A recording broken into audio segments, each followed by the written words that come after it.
મેં ગમીન સર.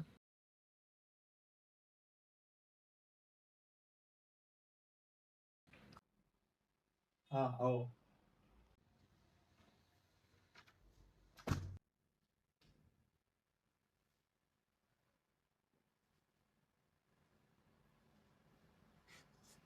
તો હવે તમારી એન્ટ્રી જ આવી હતી તો મને એમ લાગે છે કે તમારી પ્રોફાઇલ તો જોવા જેવી જ નહીં હોય.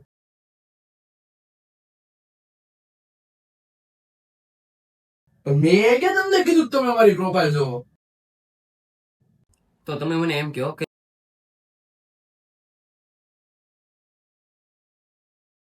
જો તમે રસ્તા પર જતા હો અને તમને એક બેગ મળે જેમાં 2 કરોડ રૂપિયા હોય તો તમે એ બેગ નું શું કરશો? સર તો હું પેલા બેગ લઈશ અને જોઈશ એમાં 2 કરોડ રૂપિયા છે કે નહીં. પછી હું આજુબાજુ જોઈશ, જો કોઈ કેમેરા નહીં હોય તો સીધી ટેક્સી કરી એરપોર્ટ જઈને થાઈલેન્ડ ની ટિકિટ લખાઈ દઈશ. પણ પ્રામાણિકતા જેવું કઈક તો હોય ને.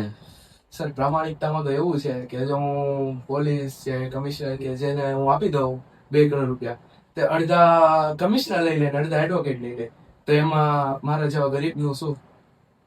મને તમારા પપ્પા વિશે થોડુંક કહેશો?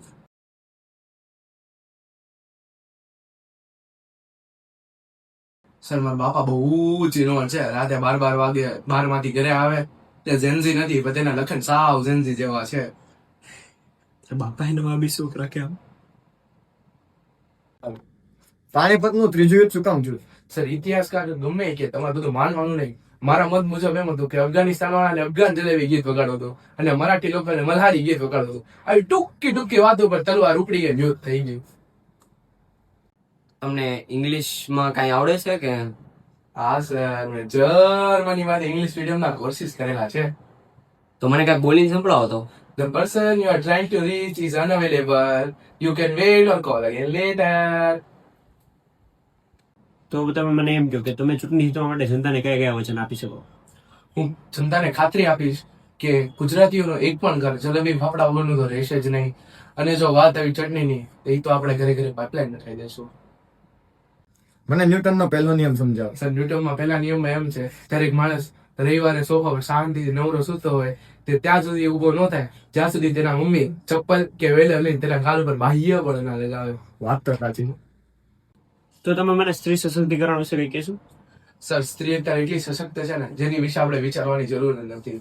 હું તમને ઉદાહરણ આપું કે જ્યારે લગ્ન થઈ જાય છે ત્યારે પતિનું નામ તો નથી બદલતું પણ પતિનું આખું જીવન બદલી જાય છે. આનાથી મોટું સશક્તિકરણ શું હોય? તો હવે આપણે પ્રેક્ટિકલ સવાલ પર આવીએ.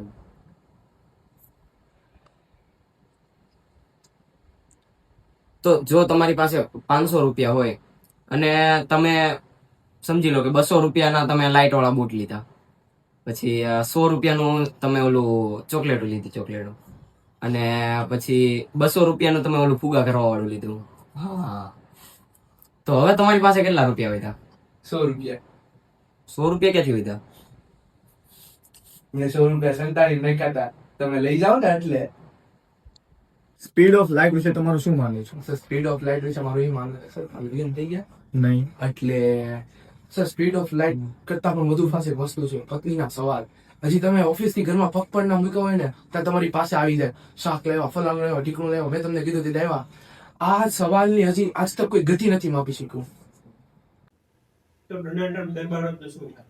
તો અગ્રસર